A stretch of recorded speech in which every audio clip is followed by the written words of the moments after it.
परिवृढघनसङ्घे राजसिंहोर्जशक्त्या त्यजति मलिनभावं नीरसत्वान्निकामम्। स्फुटमुदयति तेजस्युज्ज्वले मध्वभानौ सुजनजलजकान्त्यै विश्वमासीन्मनोज्ञम्। कृतमपकृतमार्यैः क्षम्यतां शान्तिभूषैः इति मृदु वदतां सम्प्रार्थनाभिः प्रभूणाम्। अपहृतमपरेषां मन्त्रतो ग्रन्थजातं दशहृदय नियोगादग्रहीच्छङ्करार्यः। परिवृतमवनम्रैर्ग्रामणी ग्राम्यपूर्वैः अवनतमुरुचेतः पादपार्श्वे नृसिंहम्। सहज विजयतो युग्विक्रमार्यः प्रसन्नः कविकुलतिलकोऽसावाशिषा तोषयत्तम्। उपचरति नितान्तं हन्त पौरन्दरीधूः द्युसदसि भजतोऽयं दुर्लभादभ्रभाग्यैः। दिशतु स परमाग्र्यानन्दतीर्थाङ्घ्रिरेणुः धरणिधर सुखं ते सन्ततं स्वान्तरेति। अनतिपरिचितस्याप्यस्य सोऽयं कवीन्द्रो गुणरसमतिगूढं ज्ञातवानित्यचित्रम्। मधुमधुकरराजो निष्पतन् पौष्पमाप्तुं ननु परिचयहीनः काननेऽपि प्रभुः स्यात्। अखिलखलकुलानां वर्धयन् द्वेषदोषं विदधदपि नराणां कौतुकं मध्यमानाम्। स्वगति समुचितानां भूतिदायी शुभानां बहुलहृदयः निन्ने शर्वरीः काश्चिदेवम्।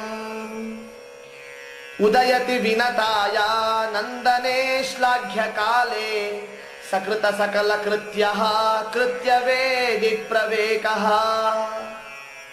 अरुणयवनिकान्तर्ब्रह्मनारायणाख्यं गुरुगुणमभिरध्यौ योग्ययोगासनस्थः। अतिधवलितदन्ता दन्तकाष्ठैः प्रशस्तैः अपि युगपदनेके सस्नुरत्र व्रतीन्द्राः। गुरुभिरभीतेष्वाचारभेदेषु निष्ठां स्फुटमवगमयन्तः सौष्ठवात् कर्मणां च। चरमसमयसुप्ताः पूर्वमुत्थाय शिष्याः गुरुजनपरिचर्यां चक्रिरे दुष्करां च। सबहुमति तदाद्यप्यार्धरात्रात् प्रसन्नाः सुगतिरपरथैषां स्यात् कथं कारमिष्टा। श्रवणमनन हेतोः प्राक्चिरायास्तनिद्रः सपदि विवशयन्त्या निद्रया ग्रस्तचेताः। स्वयमपि नयतिद्रा गङ्गवस्त्रादिपूज्ये झटिति विगत निद्रः कोऽपि शिष्योऽन्वशेत।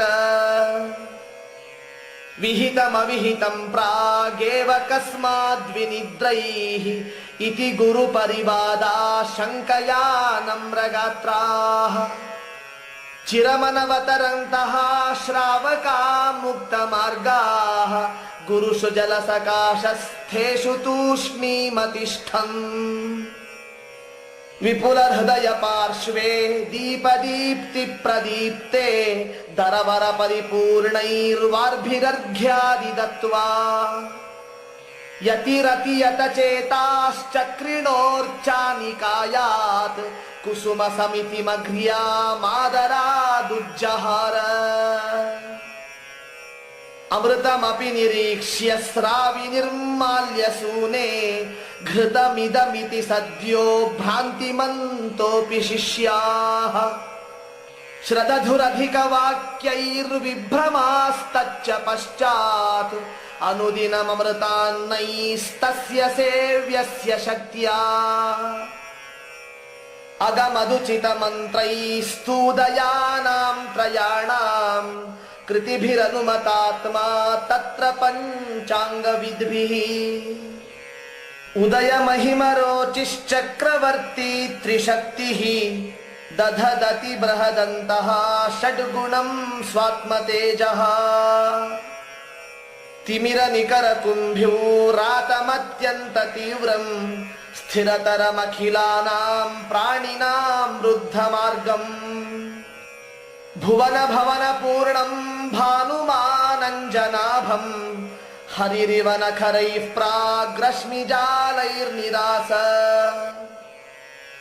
मधुरपतगरावाः शान्तनैशाम्बुबाष्पाः सपदि विपुलरागाः स्वाभिसारात् प्रसन्नाः अरुणतरणिरत्यच्छाम्बरादिक्पुरन्ध्रीः स्मितसरसिजवक्त्रा स्वैः करैरालिलिङ्गे प्रणतिरभसधूली बद्धशोभाविशेषा दधुरु प्रकृतिमत्तां साधुजालान्तराप्ताः समयमुपनतं संवेदयन्तो वयस्या इव दशशतकेतोः केतवश्रावकाणाम् निहितमुचितमुच्चं योगपीठं प्रवक्तुः परिषदि परितोमी सत्वराः सत्वभाजः द्रुतमवसितकृत्यैर्धन्यसन्न्यासिवर्गैः श्रवणपरमकृत्यायोपतस्थुः समेताः बभुरमलगुणानां शोभनाच्छादनानां मुररिपुनिलयानां हन्त वैदान्तिकीनाम्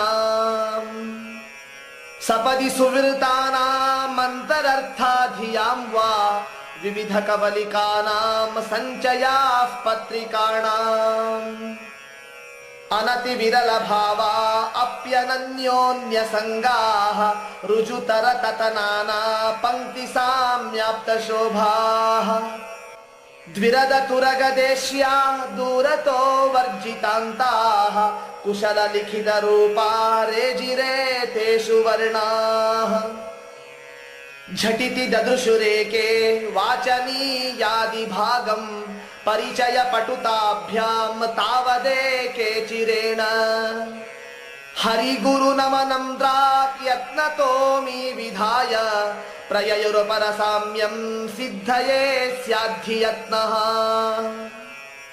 यत वचसि जनेऽस्मिन्नानते सन्निरस्यं सिचय यवनिकां तां सान्ध्यजीमूतरक्ताम् रविरिव रविपूज्याङ्घ्रिः समाजान्तरिक्षे व्यलसदतिशयालुः संसहस्रप्रकाशः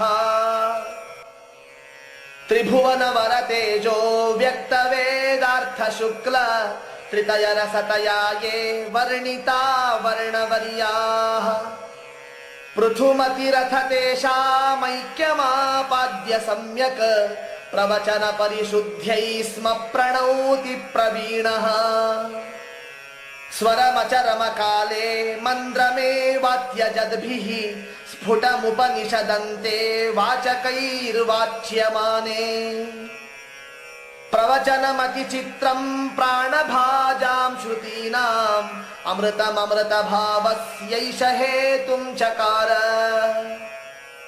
धनमिव सधनायेभ्योऽर्कसूनुः प्रसन्नः शरशतमिव पार्थः संयुगार्थिभ्यवुग्रः अरतिविरहितस्सो नारतं नोदिशन्नो प्रतिवचनमदीनं चोदकेभ्योऽखिलेभ्यः अथ दशशतशोचिष्या प्रयाति प्रतीच्याः प्रवचनमवसाय्य स्नातुमायात्तटाकम् पृथुमतिरिह तावच्छ्रेष्ठ संसर्गलोलैः समगमि सपदि स्वर्निम्नगाद्यैः सुतीर्थैः घनरसनिकरोसावन्तरत्यन्तशुद्धो मुनिगण इव भूयः स्नेहवान् प्राग्दधानः प्रतिकृतिमखिलज्ञस्यापरोक्ष्येण तावत् स्फुटमलभत रूपं मज्जने सज्जनेष्टम् अपरिमितमनीषस्योल्लसच्छङ्खबाहो रथचरणिशिलानां तन्वतोऽत्राभिषेकम् प्रतितनवबुदारास्तास्वलं सन्निधातुः तनव इव विरेचुः पाञ्चजन्यप्रियस्य अभिदधति मुनीन्द्रा द्वादशाब्दोपवास प्रतिमफलमलं यत् सेवनं भक्तियुक्तम् अधिकममरनद्याद्याप्लवाद्धन्यमान्यात् अपि बदलवबोधो विष्णुपादोदकं तत् तरणिभिरिव गौरैरूर्ध्वपुण्ड्रैर्द्विषड्भिः सदर परमचक्रो दीर्णतेजाहरिष्टः मुररिपु विमुखानां दुस्सहो देहभाजां लयसमय इवान्यो मान्यधीरा बभासे समधिकधिषणस्य प्रेक्ष्यमाणो जनौघः प्रकृतिमधुरमास्यौ व्याजपूर्णेन्दुबिम्बम् अमुचदपसरेति श्रावकोक्तेः पुरास्मिन् प्रचलति पदवीं तां प्राञ्जलिस्तूर्णमारात् गुरुचरण सरोज द्वन्द्व निर्णेजनाम्भो दधति जननिकाये सर्वमुर्वीगतं च अवनिरनभिनन्दिन्यप्यदश्चक्षमेऽसौ कथमपि कथमेव स्यात् क्षमाख्यान्यथा स्याः अविदितरसभेदं शीतलं लघ्वगन्धं विमलममलपाणिः पाणिजैरप्रविष्टम् वदनपवनभीत्या पार्श्वतो बिभ्रदग्र्यं कमथकरकपूर्णं संयमीहानिनाय विहसितविसभङ्गश्रीप्रकर्षं सितिम्ना जलजममृतपूरैः पूरयामास रम्यम् समयगुणविशेषालोचकैर्लालनीयः ससुरभिसुमनोभिः सस्फुटं गौरपक्षः विमलमलयजाम्भो बिन्दुभिश्चर्चितार्चो नवललिततुलस्या पुष्पराज्यार्चयत्सः स्थलज जलजवल्ली वृक्षवीरुत्समस्त प्रसव विजयलक्ष्म्या मूर्तये वेन्दिरेशम् सदा ददधिकबोधः षोडशात्रोपचारान् व्यरहयद गुणान् द्वात्रिंशदागः पुरोगान् अगणित गुणमुच्चैस्तोषयन् शार्ङ्गपाणिं षडपि परमभक्त्या नूपचारान् दिदेश तमरुणमणिवर्णं दिव्यदेहाख्यगेहे स्नपितमतिपृथुश्रद्धा नदी चित्तवार्भिः ननु सयजति नित्यं हृत्सरोजासनस्थम् न तु सकृदिति पुष्टैरष्टभिर्भावपुष्पैः कृतपरमसपर्यः सान्द्रसच्चन्दनाम्भः परिमलितभुजोरो मण्डलां सोमनीषी स्मितरुचिरमुखेन्दुः स्निग्धकौशेयवासाः ससुरमुनिनराणां चक्षुषामुत्सवोऽभूत् परमथ परमान्नं प्राप्तमेवाप्रयासं प्रभुरिह बुभुजेऽसौ वेदवादप्रवीणः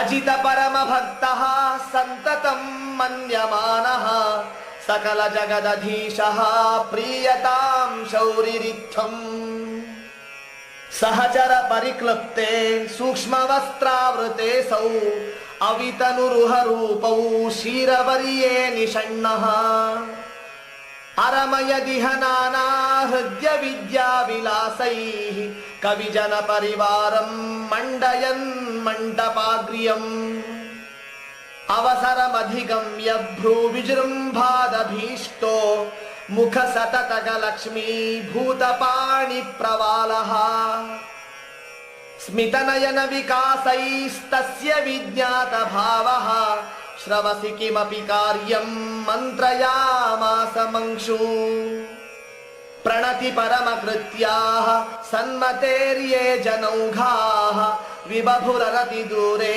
संहतास्तानतीत्य अहमहमिकयाशु प्राप्य पार्श्वं प्रणेमुः बहव इह गृहस्थाः पूर्वसेवां विधातुम्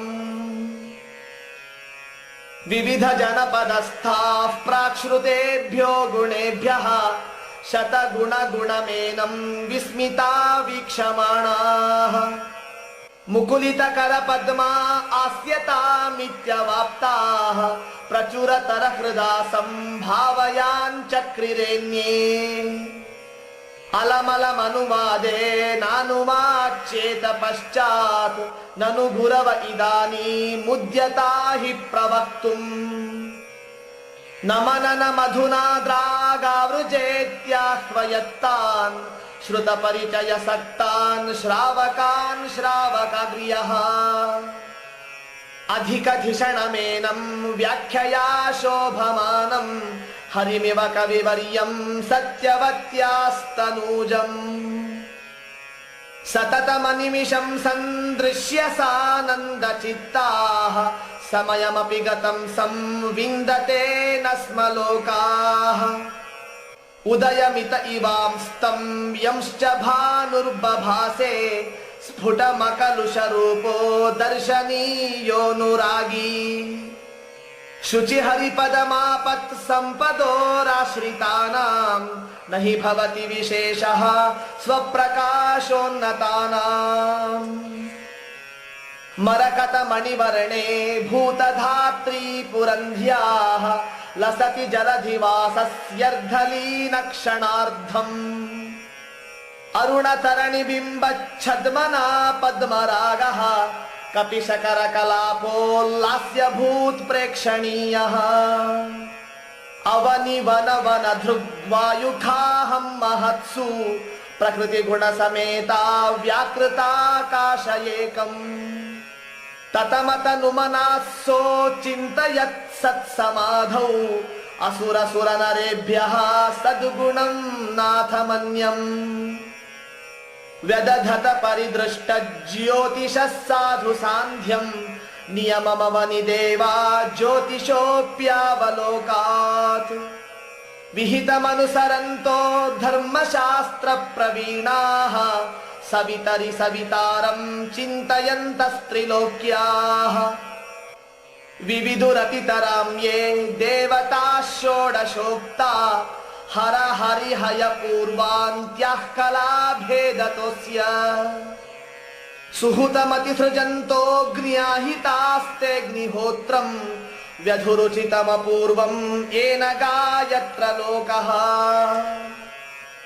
विधुरयमकलङ्कस्याद्यदि स्यादवश्यं ननु निज सहजायाः सुन्दरास्येन्दुकल्पः इति सुरललनाभिः लालितः खेचरीभिः समधिकमधुरिम्ना पूर्णचन्द्रस्तदोदैत् इनविरहमसह्यं प्राप्य पद्मैः सचक्रैः चिरमिह परितप्तं पूर्वतप्तैः सुतुष्टम् मृदुकुमुदचकोरैः पादसङ्गेन राज्ञः कमपि सकलहृद्यं कल्पयेन्नैव दैवम् दलितेन्द्रनीलमणिनीलविभ्रमं नवकुन्दकुड्मलसितद्विजावली स्मितया नगोत्तमशिरः सुजातया वनमालया सुरभिताशयान्वितम् मृदुगामि विमानसम्पदो रमयत् सुस्मितगोपसुन्दरीः परितापविहीनमुज्ज्वलं सुततं सूक्ष्मतराम्बरं वरम् गोभिस्तमां स्यपनयन् गतिदं प्रजानाम् अर्थान्तरं स भगवान् प्रकटीचकार सानन्दचिद्गुणगणं परिपूर्ण संवित् ಚಂದ್ರಸ್ತು ಶಬ್ದಗುಣಮಿತ್ಯಯಮೇವ ಭೇದಃ ಇತಿ ಶ್ರೀಮತ್ ಕವಿಕುಲ ತಿಲಕ ತ್ರಿವಿಕ್ರಮ ಪಂಡಿತಾಚಾರ್ಯ ಸುತ ಶ್ರೀನಾರಾಯಣ ಪಂಡಿತಾಚಾರ್ಯ ವಿರಚಿತೆ ಶ್ರೀ ಸುಮಧ್ವ ವಿಜಯೇ ಮಹಾಕಾವ್ಯೆ ಆನಂದಾಂಕೆ ಚತುರ್ದಶ ಸರ್ಗಃ. ಓಂ